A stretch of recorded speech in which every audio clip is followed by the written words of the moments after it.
नमस्कार, मी जानवी सावंत. मार्ग प्रगतीचा मध्ये आपलं स्वागत आहे. आज आपण समर्थतेतून घडवलेली एक यशोगाथा ऐकणार आहोत आणि त्यासाठी आपल्या सोबत आहेत भारतीय कृषी क्षेत्रात आमूलाग्र बदल घडवणारे, नाविन्यपूर्ण विचारांचे ध्येय वेडे नेतृत्व आणि लाखो शेतकऱ्यांसाठी प्रेरणा स्रोत असलेले डॉक्टर प्रशांत गवळी सर. कार्यक्रमात तुमचं खूप खूप स्वागत. नमस्ते.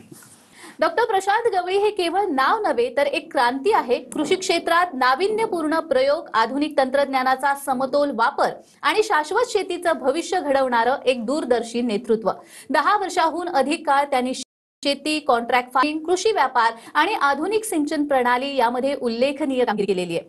त्यांच्या या अतुलनीय योगदानाची आंतरराष्ट्रीय स्तरावर दखल घेत 2025 मध्ये डॉक्टरेट इन ॲग्रिकल्चर इंडस्ट्री ही प्रतिष्ठित सन्माननीय पदवी, भारत निर्माण योगदान अवॉर्ड 2025 मध्ये बेस्ट ॲग्रिकल्चर अवॉर्डने गौरवण्यात आलेला आहे. तसेच लोकमत तर्फे लोकमत महाराष्ट्र रत्न 2025 हा पुरस्कार देखील त्यांना प्राप्त झालेला आहे. चला तर मग त्यांच्याकडूनच जाणून घेऊया त्यांची ही यशोगाथा. डॉक्टर प्रशांत, मला एक सुरुवातीलाच आधी तुम्हाला विचारावं असं वाटेल की तुमचा हा एकूणच प्रवास कसा होता, पार्श्वभूमी कशी होती? सर्वप्रथम तर मी ॲग्रिकल्चर मध्ये कधी आलोच नव्हतो. मी अगोदर मेडिकल इंडस्ट्रीमध्ये मी काम करायचो. जसं माझं गाव सोलापूरवरून आम्ही जेव्हा इथे आलो पुण्यामध्ये 30 वर्षापूर्वी, आणि त्याच्यानंतर शिक्षण घेत असताना मी मेडिकलमध्ये जॉबला होतो. जॉब मी 2-3 वर्ष केलं. त्यानंतर मेडिकल टाकलं पार्टनरशिपमध्ये. मेडिकल टाकून झाल्यानंतर मला समजलं की कॉम्पिटिशन खूप वाढत चाललेलं आहे आणि मला तेवढं फंडिंगचं खूप अवेलेबिलिटी नव्हती. मग त्याच्यानंतर मी मेडिकल इंडस्ट्री बंद केली. मग करायचं काय पुढे करायचं काय म्हणून मी ॲग्रिकल्चर हे सेक्टर निवडलं, कारण की ॲग्रिकल्चर हे कधी न संपणारी इंडस्ट्री आहे आणि मग हे करायचं होतं. पण भांडवल खूप कमी होतं. पण सुरुवात केली शेतकऱ्यांपासून, म्हणजे माल घेणे आणि विक्री, हे माझे ॲग्रिकल्चरची एंट्री झालेली आहे. जसं तुम्ही म्हणालात की मेडिकलमध्ये तुम्ही आधी काम करत होता आणि नंतर या कृषी क्षेत्राकडे वळलेला आहे. कृषी आणि ॲग्री क्षेत्रामध्ये येण्यामागचं प्रयोजन काय होतं? ॲक्च्युली प्रयोजन हेच होतं की आपण पाहतोय की न्यूजला असेल किंवा आपल्या गावाकडे असेल, खूप लोक म्हणतात की शेतकरी आत्महत्या करतोय, शेतकऱ्यांना चांगलं मार्केट भेटावं किंवा त्याला एक्सपोर्ट कसं करता येईल, हे विचार तर करत होते बरेच जण, लाखो लोक करतात. पण मला असं वाटलं की आपण इंडस्ट्रीत काम करतोय ना, तर आपण एक वेगळं काहीतरी करावं. आणि मग ॲग्रिकल्चरमध्ये आल्यानंतर माझ्या डोक्यात एकच एम होतं की शेतकऱ्यांना कॅश अँड कॅरीमध्ये आणावं, त्याला कर्जमुक्त करावं, हे माझं मेन उद्देश होता. अगदीच. कृषी क्षेत्रात आज तुमचं इतकं मोठं नाव आहे. व्यवसायाचा विस्तार करण्यासाठी कोणती धोरणं तुम्ही वापरता? व्यवसायाची धोरणं जर बघितलं तर सर्वात प्रथम जर आपण पाहतोय तर फंडिंग. जर का आपल्याकडं फंडिंग नसेल तर कुठलाही व्यवसाय मोठा होऊ शकत नाही. मग त्यावेळेस मी असं लक्षात घेतलं की आपल्या जवळची लोक जे आहेत, ज्यांना आपण मोठं करू. पहिल्यांदा माझे मित्र होते, माझे जे काही सहवासातले लोक होते, त्यांना मी पार्टनरशिपची ऑफर केली. त्या पार्टनरशिपच्या ऑफरमध्ये मी त्यांच्याच नावाने फर्म रजिस्टर करायला लावली. त्यांना हा ॲग्रिकल्चर बिझनेस समजवला आणि समजवल्यानंतर जो काही मी व्यवसाय मी करायचो 90% 10% तो फंडिंग अवेलेबल करायचे. आणि त्याच्यातून उत्पन्न होत असताना खूप मोठ्या लेवलला होत असताना 1, 2, 4 लोक असं करत करत मी मित्रांना आणि माझ्या बिझनेस पार्टनरला सोबत घेऊन काम चालू केलं.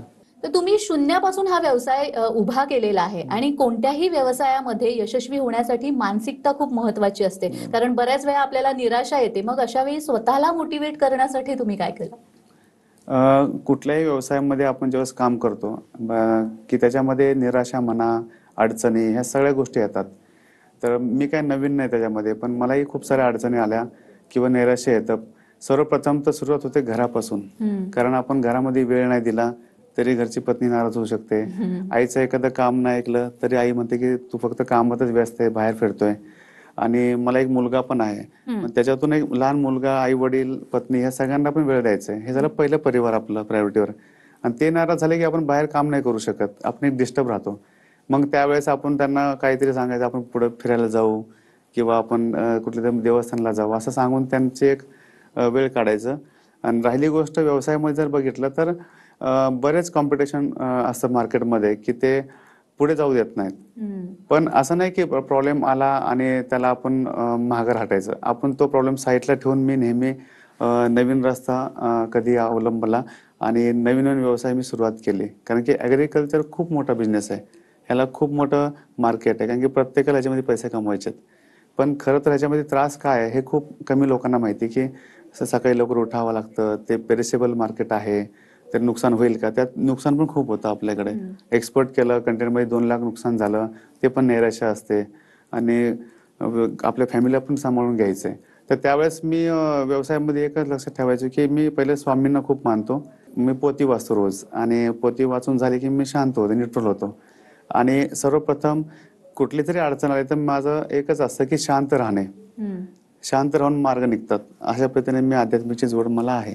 अगदीच. Yes. नाही, खूपच छान. आणि म्हणजे कुटुंबाला सुद्धा तितका वेळ देणं ते सुद्धा महत्वाचं आहे. हो. आणि कोणत्याही व्यवसायाचा पाया असतो तो म्हणजे विश्वास. आणि जसं तुम्ही मगाशी म्हणालात की तुम्ही तुमच्या मित्रांना आधी पार्टनरशिपसाठी ऑफर वगैरे केली होती, तर एकतर तुमचा डोलारा या व्यवसायाचा खूप मोठा आहे, तर ही सगळी माणसं तुम्ही कशी बांधलीत? सांगितलं ना, पैसा तुम्ही बघा परमिशन देऊन पण बघतो आणि नाही देऊन पण बघतो. त्यावेळेस कधी पण किती जरी तुम्ही मोठे झाले तर तुमचे पाय जमिनीवर पायन असं म्हणतात. मी तर म्हणतो जमिनीच्या आत गेले तरी चालतील, पण आपल्याला हवेत नकोय. कारण मी ज्यावेळेस सुरुवात केली बरेच माझे साडू, मेव्हणे, मित्र, पाहुणे ह्या लोकांना सोबत घेतलं. कारण की मार्केटमध्ये फिरत असताना आपण ऐकतो जवळची लोक आपल्यावर हे करतात, ते आनंदी नसतात वगैरे. मी त्यांना पहिले जवळ घेतलं, समजवलं की ॲग्रिकल्चर का केलं पाहिजे. कारण की शेती विषयक आपण काम करतो हे प्रत्येकाला त्याचं नॉलेज नाहीये. पण प्रत्येकाला जवळ घेण्याचं एकच रिझन होतं की प्रत्येकाला मोठं करणं आहे. जर आपण प्रत्येकाचा विचार केला तर आपल्याबद्दल चांगला विचार करतात व्यक्ती. त्यामुळे मी असं मानतो. अगदीच. पण समर्थ कॉर्प हे तुमच्या कंपनीचं नाव आहे. या माध्यमातून तुम्ही कोणते प्रोडक्ट्स निर्माण करता आणि त्याची वैशिष्ट्य काय? त्या प्रोडक्ट्स बद्दल जरा माहिती सांगा. ॲक्च्युली समर्थ क्रॉप केअर हे ज्यावेळेस सुरुवात झालं हे 2016 साली. आणि समर्थ क्रॉप केअर सुरुवात झाली त्यावेळेस फक्त माल घेणं आणि विकणे, म्हणजे एक व्यापारी, एजंट, एक्सपर्ट म्हणून मी काम पाहत होतो. 2 वर्षानंतरून असं लक्षात आलं की बरेच मोठमोठे कॉर्पोरेट लोक म्हणत होते की तुम्ही खूप सुंदर काम करताय, तुम्ही कंपनी स्थापन का नाही करत? मग माझ्या लक्षात आलं की अक्कलकोट पहिले. मी अक्कलकोट गाठलं डायरेक्ट 2018 साली आणि समर्थच नाव घेतलं. आणि पुढे क्रॉप केअर म्हणजे क्रॉपची काळजी करणे. मग समर्थ क्रॉप केअर ह्या कंपनीची स्थापना झाली. त्याच्यामध्ये सुरुवातीला माल देणे सुरुवात झाली. मग त्याच्यानंतर modern trade, Zepto, Swiggy, Reliance, Kisan Kanya, Star बाजार हे जे मॉडर्न ट्रेड आहे ह्यांना पॅकेजिंग मध्ये माल लागतो. पॅकेजिंग मध्ये मार्जिन जास्त आहे. मग मार्जिन जिथं जास्त ते मी शेतकऱ्यांसाठी अवेलेबल करत होतो की बाबा मार्जिन वाढलं तर शेतकऱ्यांना चांगला रेट देऊ. त्याच्यानंतर आलो मी एक्सपोर्टमध्ये. तर एक्सपोर्टमध्ये आम्ही पॅकेजिंग जे करतोय ते बनाना आहे, ऑनियन आहे, त्याच्यानंतर पोमोग्रेनेट आहे, असे बरेच पॅकेजिंगमध्ये काम चालतं एक्सपोर्टसाठी. त्याच्यामध्ये काही नॉर्म्स आहेत की बाबा तुम्ही ह्या साईजचा एवढं पॅकिंग हे किलो आहे, हे क्वालिटी जर तुम्ही मेंटेन केली तर एक्सपोर्ट खूप मोठ्या लेवलला चांगलं मार्जिन देऊ शकतं. त्याच्यानंतर आम्ही आलो की हॉटेल इंडस्ट्रीमध्ये. आता हॉटेल इंडस्ट्रीमध्ये सप्लाय करत असताना पुण्यामध्ये आम्ही सुरुवात केली फ्रेडिगो नावाने. तिथं आम्ही 1600 हॉटेलला सप्लाय करतो आता लाईव्ह. पण त्याच्यामध्ये आमचं स्वतःचं प्रोडक्शन न काढता मार्केटमध्ये जे प्रोडक्ट आहे तोच आम्ही पुश करतोय. कारण आमचं गोडाऊनचा खर्च वाचला, लेबर, फंडिंग जास्त लागत नाही. जे व्यक्ती ह्या मार्केटमध्ये काम करते त्यांना सोबत घेऊन आपण कुठलंही पॅकेजिंग न करता जे लोक आहेत मार्केटमध्ये त्यांना सपोर्ट करून आम्ही पुढे चाललोय. अगदीच. पण हे जे सप्लाय तुम्ही करताय तुमच्या मालाचा हा म्हणजे कुठेपर्यंत लिमिटेड आहे? म्हणजे तुम्ही फक्त त्या भागापुरता करताय की अजूनही त्याचा विस्तार वाढलेला आहे? मी सांगितलं ना, सुरुवातीला आम्ही फक्त पुण्यातून सुरुवात केली होती, गुलटेकडीमधून. मग मुंबई, वाशिम मार्केट झालं, बँगलोर, दिल्ली, हैदराबाद हे मार्केट कॅप्चर केलं. ते कॅप्चर केल्यानंतर ना शेवटी खूप लोक हे माल सप्लाय करतात. आपल्याला मोठ्या लेवलला जायचं, एक्सपोर्ट हा एक मार्ग होता. मग एक्सपोर्टला आम्ही उतरलो. मग इराण आहे, कतार आहे, ओमान आहे, पूर्ण सौदी हे आम्ही पूर्णपणे कॅप्चर केलं. आणि तिथं विक्री करण्यासाठी जर एक्सपोर्ट पाहिलं तर एक्सपोर्टमध्ये सक्सेसफुल लोक कमी दिसतील, नुकसान झालेले जास्त आहेत. ह्याचं एकमेव कारण आहे की त्याचं पूर्ण नियोजन नाहीये. ते म्हणजे आम्ही काय केलं, बॉक्सची फॅक्टरी टाकली, कंटेनर स्वतःचे घेतले. माझे महाराष्ट्रामध्ये 27 ते 28 कलेक्शन सेंटर आहेत, जिथं सोलापूर, टेंभुर्णी, नारायणगाव, नाशिक अशा ठिकाणी. कारण मला शेतकऱ्यांकडे माल उधार नाही घ्यायचा आहे, मला पहिले शेतकऱ्यांना कॅश द्यायचंय. तर तो त्याच्या बांधावरती काढेल, त्याच्या गावामध्ये तो माल देतो, तो माल आम्ही कॅश घेतो. मग तिथून आमचं ग्रेडिंग होतं ABC मध्ये. ए ग्रेड आम्ही एक्सपोर्ट करतो, बी ग्रेड मॉडर्न ट्रेडला देतो, सी ग्रेड आमच्या मंडीमध्ये आम्ही ते माल सेल करतो. हे आमचं पुणे, महाराष्ट्र, पॅन इंडिया सुद्धा आम्ही काम करतो. म्हैसूरला गेलं तर नारळ भेटतो आणि आपण जर सोलापूरला गेलो तर डाळिंब भेटतं. प्रत्येक गावात वेगवेगळं क्रॉप हे फेमस झालेलं आहे आणि त्या ठिकाणी आम्ही जाऊन तो माल घेतो आणि बाहेर देशात सुद्धा आमचं काम खूप मोठ्या लेवलला चालू आहे. अगदीच. म्हणजे बाहेरच्या देशापर्यंत सुद्धा तुम्ही पोहोचलेला आहे, तुमचा व्यवसाय पोहोचलेला आहे. पण हा व्यवसाय करत असताना तुम्ही काही सामाजिक उपक्रम सुद्धा करताय, तर त्याविषयी ऐकायला आवडेल? सामाजिक उपक्रम ह्याच्यासाठी करतोय मी, कारण आपण प्रत्येकजण म्हणतो की आपण काहीतरी देणं असतोय, तर ते आपल्याकडे आल्यानंतर करायचंय, असं नाही की अगोदरच करायचंय. व्यवसायामध्ये प्रॉफिट होतोच. ते होत असताना आपल्याकडे जी मुलं काम करतात, जॉब करतात, आज पहिलं त्यांचा विचार करणं खूप महत्त्वाचं आहे, कारण की त्यांच्यामुळेच कंपनी मोठी होते. मग जॉब करणाऱ्या मुलांसाठी आम्ही काय करतो की बाबा तुला काय पगार कमी पडतो वाढून घेणे, घरामध्ये कुठली प्रॉब्लेम्स असेल तर आम्ही पहिले सहकार्य करतोय. कारण बराच एम्प्लॉई काय असतं, सॅलरीवरती भागत नाही म्हणून मार्केटमधनं पैसे काढतात किंवा एक्स्ट्रा जॉब करतात. ह्याच्याने काय होतं ना, आपल्याकडे पण त्याचं मन लागत नाही आणि दुसरीकडे पण त्याची धावपळ होते आणि तो अडकू नये यासाठी सुरुवात मी माझ्या जॉब करणारी जी मुलं आहेत, मी त्यांना भक्कम बनवतोय की त्यांना कुठल्याही हॉस्पिटल असू दे, लग्न असू दे, घरामध्ये कार्य, कुठलंही बाहेर न काढता कर्ज पहिले आम्हाला सांगा, समर्थ खंबीर आहे, त्यांना आम्ही पूर्ण हे करतो. त्याच्या पलीकडे जर गेलं तर समाजामध्ये बरेच महामंडळं असतात. गणपती असेल, महाराष्ट्रात खूप सारे सण असतात. त्यांना तर पावती करणे, त्यांना मदत करणे हे एक वेगळा पार्ट आहे. पण माझ्याकडे असे काही फॅमिली येऊन भेटतात मला की माझं घर पूर्णपणे उद्ध्वस्त झालेलं आहे, मला रिक्षा माझी ओढून नेली लोकांनी, तर मी रिक्षा घेऊन दिलेली आहे, तू ॲटो चालव, प्रॉफिट कर आणि हे कर. तुमची ही यशोगाथा याविषयी मला अजूनही ऐकायला आवडेल. मात्र वेळ झालेली एका छोट्याशा विश्रांतीची. कुठेही जाऊ नका, पाहत रहा मार्ग प्रगतीचा.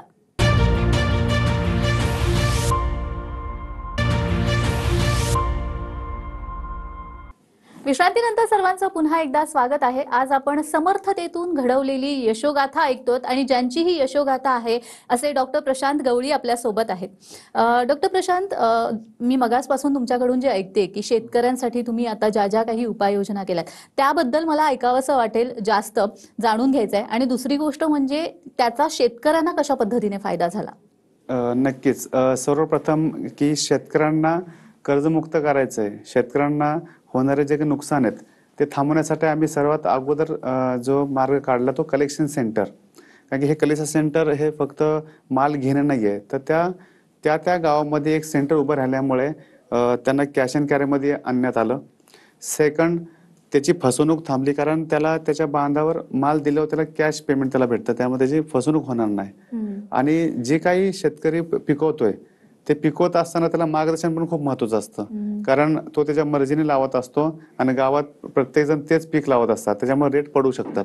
तर कलेक्शन सेंटरमध्ये असणारे काही व्यक्ती आहेत ते त्यांना काय सांगतात की आम्ही जो माल घेतोय तेच तुम्ही कॉन्ट्रॅक्ट फार्मिंगनुसार करू शकता किंवा तुम्ही लागवड करा. हे करत असताना आम्ही वर्षभर थांबतो.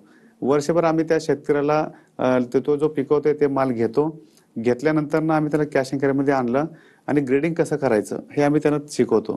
की माल पिकवणं आहे, पण त्याला वेगवेगळे ग्रेडिंग जर तुम्ही केलं त्याचे फायदे काय होतात की रेटमध्ये तुम्हाला चांगला पैसा भेटतो आणि त्याच्यानंतर आमच्याकडे जो माल येतो तो मार्केट आमचा त्यांच्यामुळे वाढतोय, कारण की तो आम्हाला चांगल्या पद्धतीने माल पिकून देतोय. हे झाला कलेक्शन सेंटरचा फायदा. आता कलेक्शन सेंटर स्थापन करताना बऱ्याच माझे जे मित्र आहेत, व्यापारी आहेत, एजंट आहेत, एक्सपोर्टर आहेत, त्यांना असं वाटतं की माझ्या कस्टमर तुम्ही हे करताय, मी गावातनं 10 वर्ष झालं काम करतोय. त्याने एक असा मेसेज द्यायचा की त्यांच्यासाठी पण खूप फायद्याचं आहे, कारण की ह्या व्यक्तींना पण खूप बागा फिरावं लागतं. 10-12 बागा फिरल्यावर, बगीचा फिरल्यावर त्यांना एखादी बाग पसंत पडते, पण तो पण त्यांचं कस्टमर नेऊन गेलेलं असतं, म्हणजे वेळ जातोय खूप. त्यांना असं म्हणणं आहे की त्या एक्सपोर्टर व्यापारी यांना सुद्धा कलेक्शन सेंटर खूप फायदेशीर ठरलं, कारण सेंटरमध्ये जावा, माल घ्या आणि डायरेक्टली विक्री करा. त्यामुळे हे दोघांना एकत्र आणलं आणि सेंटर उभं झालं सक्सेसफुल, आणि मीही त्याच्यावरती खूप मोठ्या लेवलला काम करतोय. हा झाला एक फायदा कलेक्शन सेंटरचा. दुसरा जर फायदा पाहण्यात आला तर तो आहे कॉन्ट्रॅक्ट फार्मिंग. आता कॉन्ट्रॅक्ट फार्मिंग खूप वेगवेगळे आहेत, पण शेतकऱ्याने सुद्धा विकता आलं पाहिजे असं कॉन्ट्रॅक्ट फार्मिंग मी निवडलं. दुसरं, 1 एकर ते 5 एकर ज्या शेतकऱ्यांची शेती आहे त्या बिचाऱ्यांनी शेतीच करू नये अशी अवस्था शेतकऱ्याची झालेली आहे. मग करायचं काय?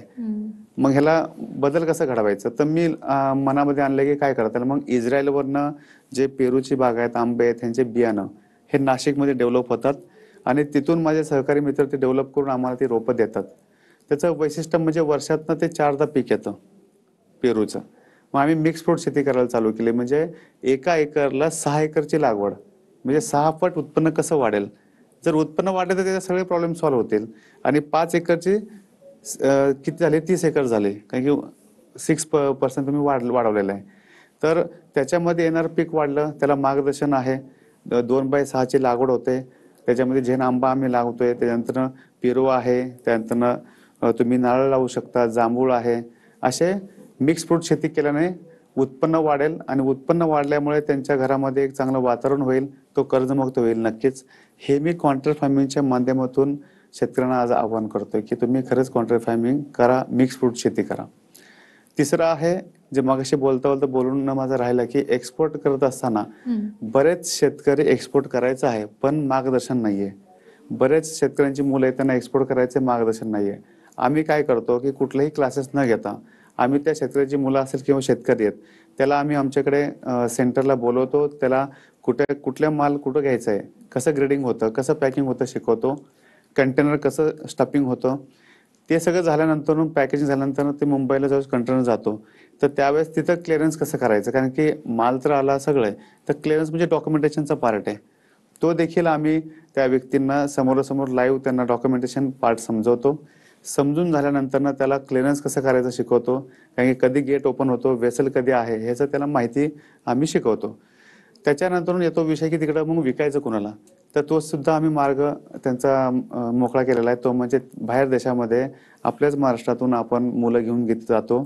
आपलेच ऑफिस आहे, कोल्ड स्टोरेज आहे आणि मार्केट आपलं स्वतःच आहे. आपण कुणावरती अवलंबून नाहीये. मग हा व्यक्ती ज्या दिवशी कंटेनर पोहोचणार आहे तो तिथे जातो आणि स्वतःच्या डोळ्याने आपला कंटेनर सोडवतो, कुठे विकायचे पाहतो. म्हणजे सांगण्याचं तात्पर्य काय आहे, तुम्ही स्वतः करणे आणि क्लासेस घेऊन हे नाही होणार. तुम्हाला ग्राउंड टू एंड पर्यंत आम्ही शिकवतो. असे बरेच आम्ही प्रोजेक्ट शेतकऱ्यांसाठी करतोय. हे झाले 3. त्याच्यानंतर लक्षात आलं की शेतकऱ्यांना लोन नाहीये, शेतकऱ्यांना कुठेतरी पैसे काढावे लागतात. पैसे काढल्यानंतर शेतकरी काय करतो की आपल्या सातबारावरती बोजा नको म्हणून लोन घेत नाही आणि वेळ पडल्यावर सावकाराकडनं 10% पैसे काढतो आणि ते फेडता येत नाही म्हणून जमीन विकतो. म्हणजे सातबारावरती बोजा महत्वाचा का जमीन गेलेली. हे होण्यासाठी आम्ही गुरुकृपा मल्टीस्टेट ही बँक फक्त शेतकऱ्यांसाठी आम्ही अवेलेबल केलं. पण त्याच्यामध्ये आम्ही कुठल्याही प्रकारचं लोन देत नाही. त्या गावात ती बँक काय करते की त्या गावच्या एखाद्या प्रतिष्ठित माणसाला माहिती असतं की हा शेतकरी प्रामाणिक आहे, त्याची शेती आहे पण त्याच्याकडे पैसे नाहीयेत, तर आम्ही त्यांना विहीर करून देणे, शेततळे बांधून देणे किंवा अवजारे घेऊन देणे, त्याला बियाणं, रोपं, खतं हे शेतीसाठी लागणारे प्रत्येक गोष्ट आम्ही पुरवतो. ह्याच्याने तो कर्जमुक्त होतोच आहे. उत्पन्न आल्यावर त्याला हप्ता भरायचा आहे. हे आम्ही बँकेची सुविधा केली. अशा पद्धतीने आम्ही शेतकऱ्यांसाठी काम करतोय. अगदीच खूप स्तुत्य उपक्रम आहे तुमचा. पण आता आपण बघतोय आत्ताच्या जनरेशनला सुद्धा आता शेतीकडे थोडंसं आकर्षण वाटायला लागलेलं आहे आणि आत्ताची जी पिढी आहे ती शेतीकडे वळायला लागलेली आहे. मग अशा मुलांना, अशा युवकांना किंवा आता भावी पिढी जी आहे त्यांना तुम्ही काय मार्गदर्शन कराल व्यवसायामध्ये येण्यासाठी? नक्कीच. मला तर खूप आनंद होईल की एक युवा पिढी शेती ह्या इंडस्ट्रीमध्ये येईल. कारण शेती खूप मोठं मार्केट आहे, खूप म्हणजे खूप. कारण इथं त्याच्या गावापासून जी सुरुवात होतीये की तो गावातनं शेतीमधनं विकू शकतो, तो गावामध्ये जाऊन हायवेला विकू शकतो, त्याच्या पुढे तो मेट्रो सिटी बघितलं तर खूप सारे आहेत, पुणे, मुंबई, हैदराबाद, दिल्ली. तो मुलगा त्या मार्केटमध्ये आणून तो मार्केटमध्ये विकू शकतो. आता मी पाहतोय की बरेच यंग पोरं काय करतात, ॲप डेव्हलप केलेलं आहे, त्याच्या मार्फत माल आणतात, माल आणून सोसायटीमध्ये उभे राहतात किंवा डिलिव्हरी करतात. पण हे काही लोक करतात. दुसरे काही युवा पिढी आहेत ज्यांना पाहतोय मी, त्यांना डायरेक्टली एक्सपोर्ट करायचं असतं. मी म्हणतो डायरेक्ट एक्सपोर्ट म्हणजेच पैसा असं अजिबात नाही. कारण की जर आपण पाहिलं तर एक्सपोर्ट करणारे लोक कमी आहेत जे सक्सेस झाले आणि जे संपले ते खूप आहेत. मग तुम्हीही त्याचा हे नका बनवू की उदाहरण नका बनवू की मी पण संपलोय म्हणून. कारण बरेच जी मुलं मला येऊन भेटतात, यंग आहेत पूर्णपणे, ज्यांना सुरुवातच करायची सुरुवातीला, पण त्यांच्याकडे पैसे आहेत, 5 लाख आहे, 10 लाख आहे, 15 लाख रुपये आहेत आणि त्यांना एक्सपोर्ट करायचंय. तर मी त्या युवा पिढींना बऱ्याच सांगितलं, इथून ह्या माध्यमातून पण ते सांगेल की तुम्ही डायरेक्ट एक्सपोर्ट हा मार्ग कधी निवडू नका. कारण आपल्या आईवडिलांच्या आयुष्याची पुंजी आहे. आपल्या आईवडिलांनी खूप मेहनत करून शेती करून पैसे कमवलेले आहेत. जर तुम्ही मेट्रो सिटीमध्ये येऊन एखादा क्लास करून तुम्ही आईवडिलांना सांगा मी एक्सपोर्ट करणार आहे, खूप पैसे आहेत, आणि तो मुलगा एक्सपोर्ट करण्याच्या मार्गी जातो आणि तिथून माल पोहोचतो 10-12 दिवस जातात. त्या 10-12 दिवसामध्ये होतं काय की आज घेतलेला माल 10 दिवसांनी काय रेट आहे कुणी आतापर्यंत गेस नाही केलेला. मग तो पाठवतो खरं, मग पाठवल्यानंतर रेट तर पडतो किंवा माल खराब झाला म्हणून सांगतात, हा पॅनिक होतो आणि हा काही रिटर्न आणू शकत नाही माल, किंवा याच्याकडे पासपोर्ट सुद्धा नसतात की तो जाऊन तिथं भेटेल. फक्त ऑनलाईन कस्टमर शोधून जे चुका होतात त्या अजिबात चुका करू नका. कारण एक्सपोर्ट जर बनायचं असेल तर तुम्हाला ग्राउंडला येऊन पूर्णपणे शिकावं लागेल. शिकून झाल्यानंतर तुम्हाला फंडिंग जास्त पाहिजे, कारण की एक्सपोर्टमध्ये सायकल खूप महत्त्वाची आहे. बरेच व्यावसायिक म्हणजे यंग पोरं आम्हाला म्हणतात की सर किती फंडिंग लागेल या एक्सपोर्टसाठी. तुम्ही कुठला जरी व्यवसाय चालू करत असताना तुमच्याकडं सायकल म्हणजे एक्सपोर्टला तुम्ही ज्यावेळेस माल देता त्यावेळेस समुद्रामध्ये पण आपले कंटेनर पाहिजे, तिथं विकताना पण पाहिजे, इथं पण आपण तोडतोय, ही सायकल कंटिन्यू पाहिजे. कारण 1 तारखेला माल पाठवलेला 12 तारखेला विकत असताना समजा ₹2 स्वस्त गेला तर 2 तारखेला गेला माल रेट वाढवू पण शकतो कदाचित, है ना. मग ह्यासाठी हे पूर्ण शिकवतं, कारण की युवा पिढीने एकच सांगतो की तुम्ही चांगले उद्योजक बना आणि उद्योजक बनत असताना पहिले ट्रेनिंग घ्या आणि मग पैशाचं नियोजन करा आणि मग तुम्ही पुढे जा, तर तुम्ही सक्सेस होऊ शकता. अगदीच. मला वाटतं तुमची ही यशोगाथा ऐकून ज्यांना या व्यवसायामध्ये यायचंय त्यांना निश्चितच त्याचा फायदा होणार आहे. तुम्ही इथे आलात आणि तुमच्या या एकंदरच प्रवासाबद्दल आम्हाला माहिती दिली त्यासाठी खूप खूप धन्यवाद. थँक्यू मॅम, धन्यवाद. नक्कीच तुम्ही हे जे मार्गदर्शन केलेलं आहे त्याचा या युवा पिढीला निश्चितच फायदा होणार आहे. तुम्ही इथे आलात आणि तुमचा हा प्रवास आम्हाला सांगितला त्यासाठी खूप खूप धन्यवाद. धन्यवाद. तर मार्ग प्रगतीचा मध्ये आज आपण इथेच थांबतोय. पुन्हा भेटूया एका नवीन विषयासह. तुम्ही कुठेही जाऊ नका. पाहत रहा TV9 मराठी.